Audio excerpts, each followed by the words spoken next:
The historical emergence of England. The emergence of England, as part of the United Kingdom, is the result of a complex historical process spanning thousands of years. This process includes a series of critical turning points, from ancient invasions to the formation of the modern state. 1.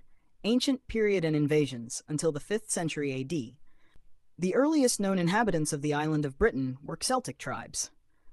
The Celts, who settled on the island in the first millennium BC, introduced Iron Age culture to the region. In AD 43, the Roman Empire conquered the island and made it a Roman province called Britannia. The Roman rule, lasting nearly 400 years, left lasting infrastructure such as roads, cities, and baths, and facilitated the early spread of Christianity. Around AD 410, the Romans withdrew from the island, creating a political vacuum. 2. Anglo-Saxon period, 5th to 11th centuries. Following the Roman withdrawal, Germanic tribes such as the Angles, Saxons, and Jutes began invading the island. The native Celtic population retreated to the western regions, Wales, Scotland, and Cornwall. Between the 5th and 9th centuries, 7 Anglo-Saxon kingdoms, known as the Heptarchy, Northumbria, Mercia, Wessex, East Anglia, Essex, Kent, and Sussex, emerged. Christianity spread again during this period. Saint Augustine, sent by Pope Gregory I, established the first bishopric in Canterbury in 597. Viking raids beginning in the 9th century threatened the Anglo-Saxon kingdoms.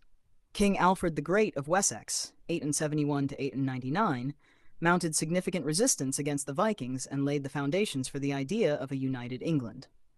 In the 10th century, Alfred's descendants, especially King Athelstan, unified England under a single monarchy for the first time. 3. Norman Conquest and feudal monarchy, 1066 and after. The year 1066 marks one of the most critical turning points in English history.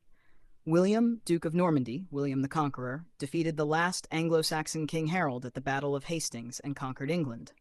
As a result, a feudal system was introduced, and lands were distributed to Norman nobles.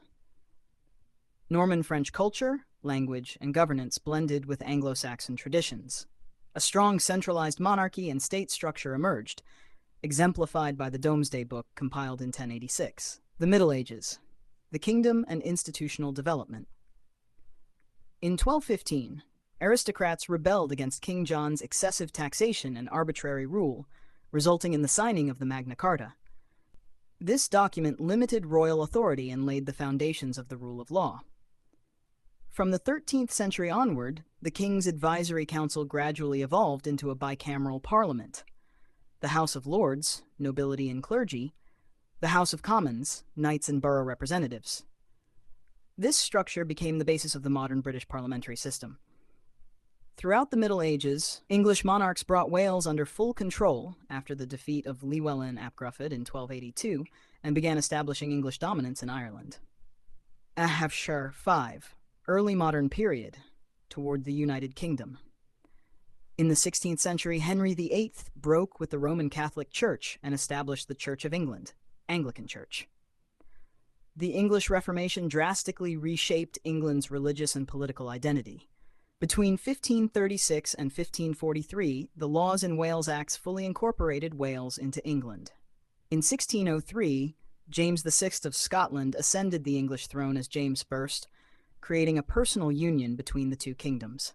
However, they retained separate parliaments and legal systems. In 1707, England, including Wales, and Scotland formally united through the Acts of Union to form the Kingdom of Great Britain. In 1801, the Kingdom of Ireland joined the Union, forming the United Kingdom of Great Britain and Ireland. Most of Ireland gained independence in 1922, resulting in the present-day United Kingdom of Great Britain and Northern Ireland. 6.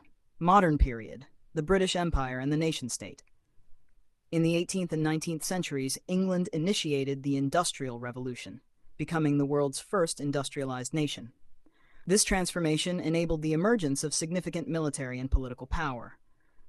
By the 19th century, the British Empire became the largest colonial empire in history, often described as the empire on which the sun never sets. English language, culture, and political institutions exerted extensive global influence. In the 19th and early 20th centuries, electoral reforms, 1832, 1867, 1884 Reform Acts expanded suffrage and facilitated the development of modern parliamentary democracy. Summary and key points. The term England geographically refers to the southern part of Great Britain, while the United Kingdom is a political union of England, Scotland, Wales, and Northern Ireland. England's political and cultural identity has been shaped by Anglo-Saxon heritage, the Norman Conquest, the Reformation, parliamentary evolution, and the Industrial Revolution.